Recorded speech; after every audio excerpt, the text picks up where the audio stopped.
नमस्कार बच्चों, एक बार फिर आप सभी का स्वागत है। हम पढ़ रहे हैं सॉलिड स्टेट और इसमें हमने पिछली वीडियो में पढ़ा था कि 7 क्रिस्टल समूह और यह आज हमारी वीडियो नंबर 20 और आज हम इसमें देखेंगे कि ब्रावेज जालक क्या होते हैं और किसे कहा जाता है, कुल मिलाकर के कितने प्रकार के क्रिस्टल या कितने प्रकार की एक कोशिकाएं बन सकती हैं, उसके बारे में चर्चा करेंगे। हाँ, इसमें एक प्रश्न और भी बन सकता है। देखो, त्रिनताक्ष, यहाँ पर ध्यान रखना कि त्रिनताक्ष जो है यह सबसे असममित प्रकार का क्रिस्टल है। असममित क्यों?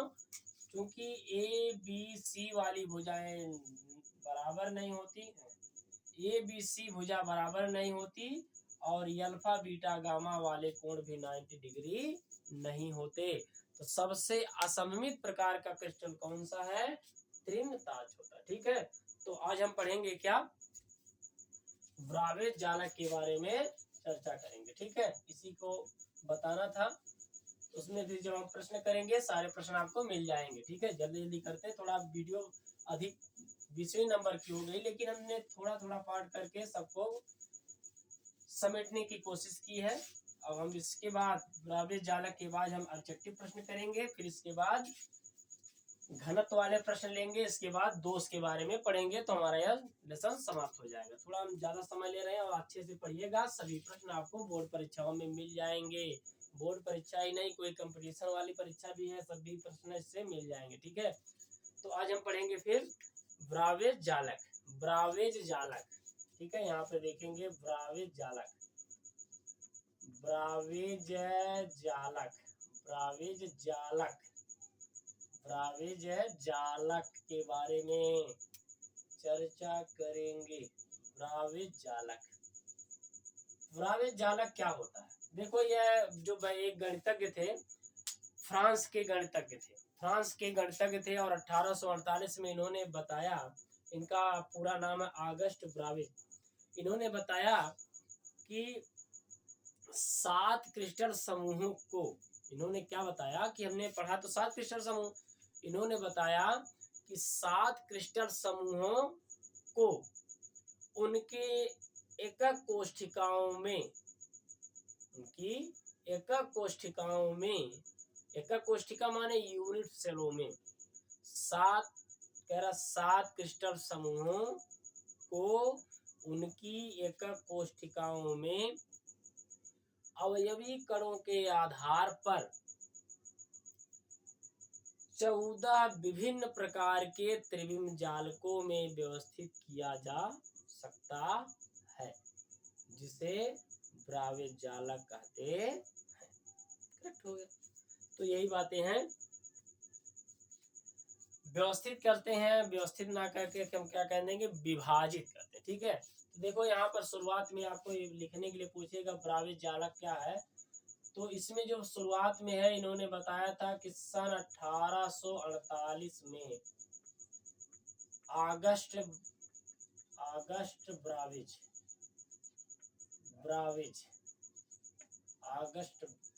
ऑगस्ट ब्रावेज किस सन में, सन उन्होंने हालांकि पूछेगा नहीं, बस थोड़ा सा हम जानकारी के रूप में आपको बता रहे हैं, ने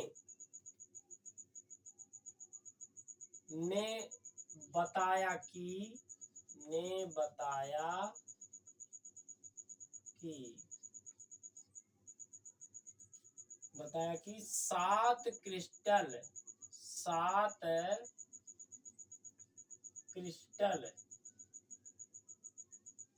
समूहों को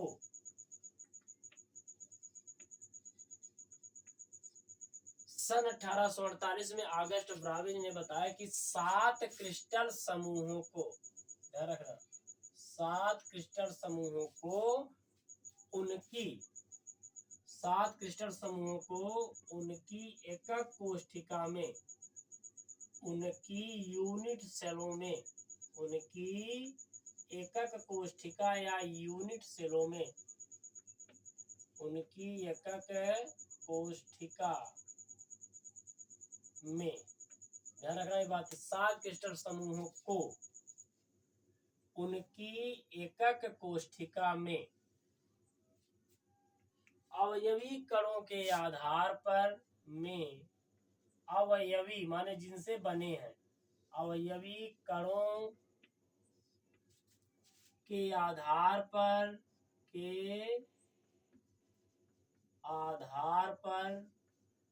अवयवी कणों के आधार पर, किस कणों के आधार पर? अवयवी कणों के आधार पर 14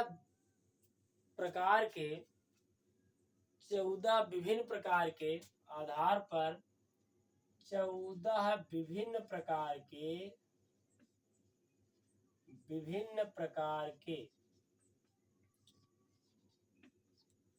त्रिविम जालकों में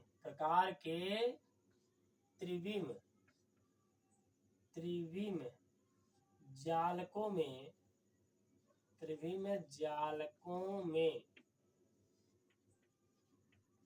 विभाजित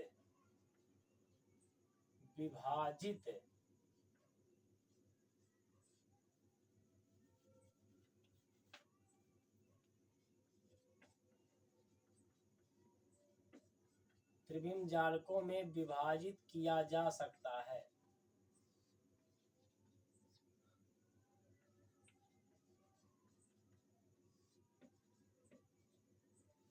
विभाजित किया जा सकता है जिन्हें ब्रावेज जालक कहते हैं। बस परिभाषा हो गई। जिन्हें ब्रावेज जालक कहते हैं, ब्रावेज जालक कहते हैं, ब्रावेज जालक कहते हैं। जिन्हें ब्रावेज जालक कितने 14 विभिन्न प्रकार के त्रिविम जालकों में विभाजित किया जा सकता है, जिन्हें ब्रावेज जालक कहते हैं। पॉइंट बहुत। ब्रावेज जालक सन 1848 में अगस्त ब्रावेज ने बताया कि 7 क्रिस्टल समूहों को उनकी एकक कोष्ठिका में अवयवी कणों के आधार पर 14 विभिन्न प्रकार के त्रिविम जालकों में व्यवस्थित किया जा सकता है, जिन्हें ब्रावेज जालक कहते हैं। बात समझ में आ गई?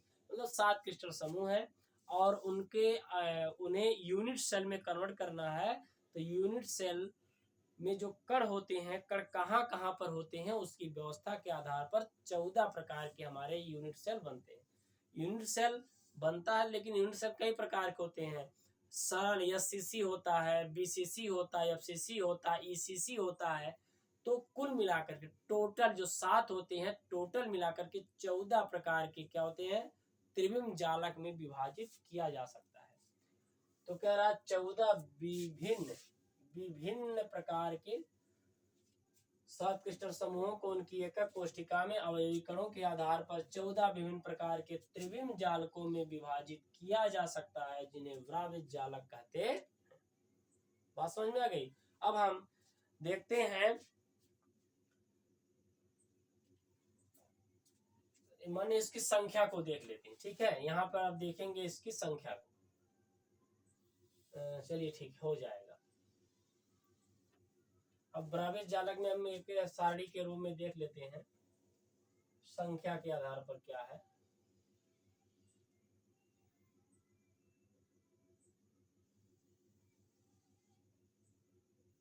कैसे कैसे होता है इसको हम देख लेंगे।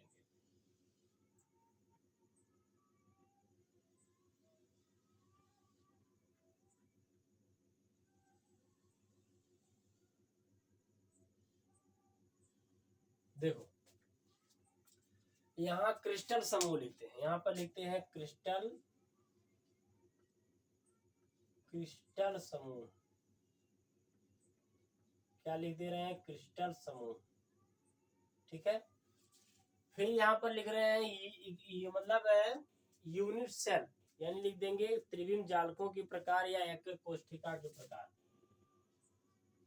त्रिविम जालकों के प्रकार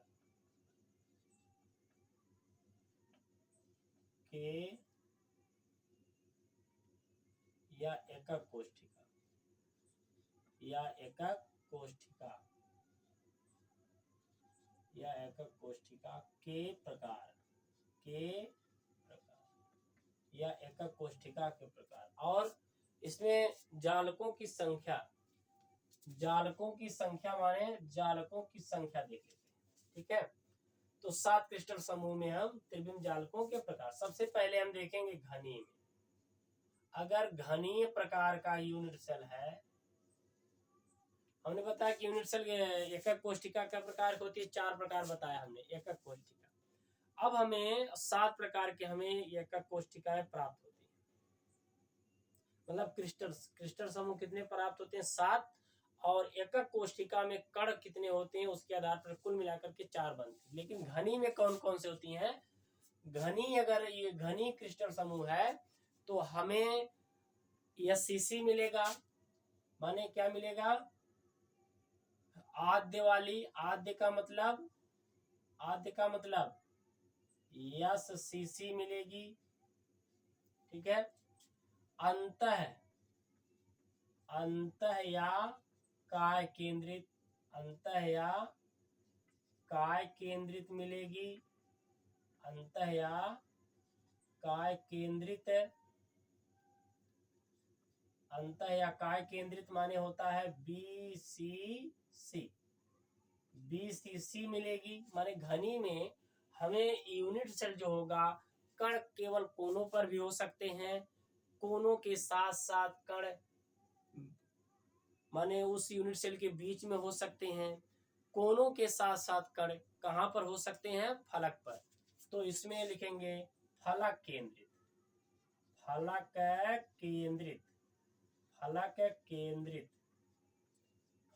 केंद्रित माने हो गया FCC। माने घनी में 3 प्रकार से कण व्यवस्थित हो सकते हैं, या तो कोने पर, या तो कोने प्लस बॉडी का है, या तो कोने प्लस फलक में। ठीक है, घनी में इस तरह से। दूसरा का हमारा कौन सा था? द्विसमलंबाक्ष। दूसरा था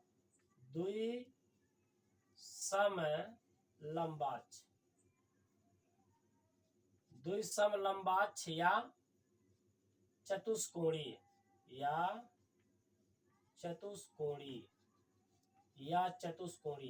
इसमें अगर हम देखें तो क्या होते हैं? आद्य और अंतः होती है। द्विसमलंबाक्ष है ना, आद्य और अंतः केंद्रित होते हैं। इसमें क्या होती है? आद्य और अंतः केंद्रित। अंतः माने समझ लेना आप, ठीक है। आद्य और अंतः केंद्रित माने SCC और BCC इन दोनों में क्या होती है? पाई जाती। द्विसमलंबाक्ष या चतुष्कोणीय। और जो हमारा तीसरा है विषम लंबाक्ष। तीसरा जो है विषम लंबाक्ष। इसमें है तीसरा है विषम लंबाक्ष।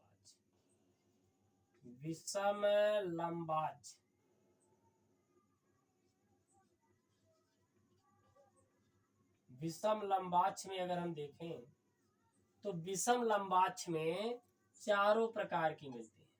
चारों प्रकार का मतलब 60 में लिख रहे हैं, ठीक है। SCC माने आद्य या सरल, अंतः या काय, BCC भी मिल जाएगी, FCC भी मिल जाएगी, और अंत्य एक होता है अंत्य केंद्रित माने हो गया ECC भी हमें मिल जाएगी। तो इसमें कुल कितने प्रकार की यूनिट सेल बन सकते हैं? सरल वाला बन सकता है, बॉडी वाला बन सकता है, फलक वाला बन सकता है, अंत वाला बन सकता है। कुल मिलाकर कितने हो जाएंगे? 4। अच्छा, इसमें कैठे बन गए? 2। इसमें कैठे बन गए? 3। ठीक है। इसके बाद चौथे वाले में अगर हम देखें तो चौथे वाले में होता है एकंताक्ष।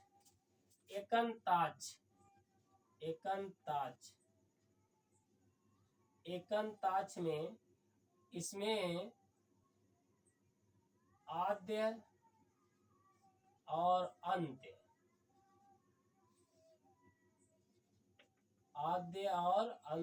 केंद्रित, सही है ना।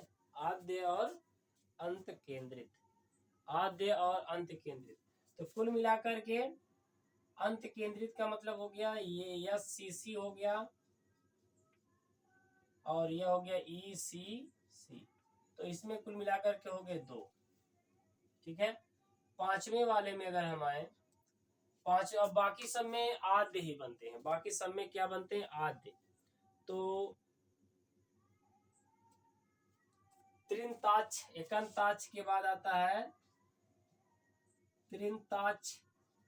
त्रिनताच में केवल आद्य बनेगी, आद्य माने यस सी सी केवल बने, एक इसमें बनेगी।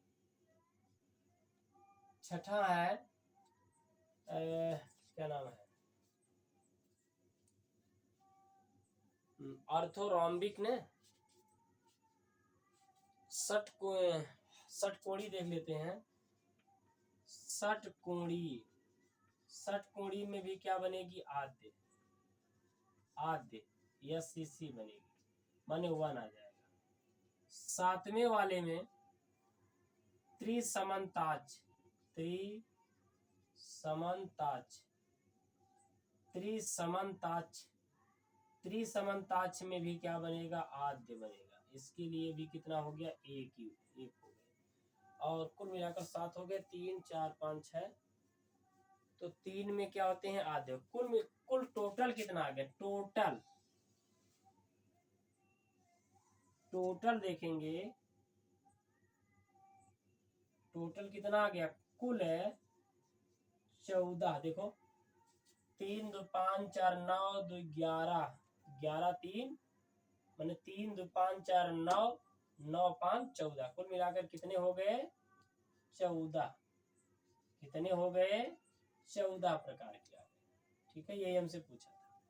तो फिर से देख लेते हैं एक बार, परिभाषा फिर से एक बार देख लेते हैं, अच्छे समझ लेना, याद कर लेना। ठीक है, ज्यादा से ज्यादा याद यहीं से कर लेना। ब्राविज जालक का सन 1848 में अगस्त ब्राविज ने बताया कि 7 क्रिस्टल समूहों को उनकी एकक कोशिका या यूनिट सेल में अवयवी कणों के आधार पर 14 विभिन्न प्रकार के त्रिविम जालकों में व्यवस्थित किया जा सकता है। 14 विभिन्न प्रकार के त्रिविम जालकों, माने त्रिविम जालक क्या कहते हैं, मात्रक कोशिका, त्रिविम जालक या क्रिस्टल जालक भी कहते हैं। किन्हें, ब्राविज जालक। अब इसमें हमने दिखाया 7 क्रिस्टल समूह। तो क्रिस्टल समूह देखो, घनी में 3 प्रकार से हम कणों को व्यवस्थित कर सकते हैं, या तो कोनों पर, या तो कोने के साथ साथ बॉडी डायगोनल माने मतलब बॉडी का माने बीसीसी के रूप में, फलक केंद्रिक माने एफसीसी के रूप में, द्विसमलंबाक्ष चतुष्कोणी में क्या है, आद्य है, अंत्य है। ठीक है, आद्य है, अंत्य के लिए सीसी और बीसीसी। ठीक है, विषम लंबाक्ष में आपको ध्यान रखना है, चारों प्रकार के सबसे ज्यादा किसमें बनते, विषम लंबाक्ष वाले में। तो विषम लंबाक्ष वाले में ज्यादा यहाँ पे क्या है, इंपॉर्टेंट, इसको ध्यान रखना। एकंताक्ष में है आद्य और अंत केंद्रित 2 बनते हैं, और त्रिनताक्ष। ठीक है, तो आपको इतना ज्यादा याद करने की जरूरत नहीं है। जब हम प्रश्न लेंगे तो प्रश्नों में इनकी सहायता से हम सॉल्व करेंगे। ठीक है, तो आप प्रश्न ही ज्यादा से ज्यादा प्रैक्टिस करिएगा, तो इसमें मिल जाएंगे। अगर आपको पूछेगा ब्राविज जालक क्या होते हैं, तो कहेंगे 7 क्रिस्टल समूहों को उनकी एकक कोशिका, उनकी एकक कोशिका, भाई 7 में घनी है, उनकी एकक कोशिका है, आद्य अंत है, काय केंद्रित है, उनकी तो एकक कोशिका है ना, एकक कोशिका या त्रिविम जालक। ठीक है, में अवयवी कणों के आधार पर 14 विभिन्न प्रकार के त्रिविम जालकों में 14 कैसे हो गए, 3 2 5 4 9 2 11, 11 3 14, इस तरह से कुल आपको मिलेंगे 14। 14 और 4 वाला ज्यादा प्रश्न इस तरह से पूछे गए। 4 मतलब किसमें, विषम लंबाक्ष वाले में इस तरह से पाए जाते हैं। तो घनी में हो गए 3, द्विसम लंबाक्ष में हो गए 2, विषम लंबाक्ष में हो गए कितने, 4, विषम लंबाक्ष में हो गए 4 हो गए, एकंताक्ष में 3 हो गए, षटकोणी में इस तरह से आद्य हो गए। ठीक है, तो चलिए अब हम हाजिर होंगे इन सब के प्रश्नों को, बहुविकल्पी प्रश्न जो होते हैं, मल्टीपल चॉइस क्वेश्चन, ऑब्जेक्टिव प्रश्न जो है उनको हम इनमें शामिल करेंगे तो जो हमने पढ़ाया जितनी बातें वह आपको समझ में आ जाएंगी। ठीक है, चलिए मिलते हैं ऑब्जेक्टिव प्रश्नों के साथ। धन्यवाद।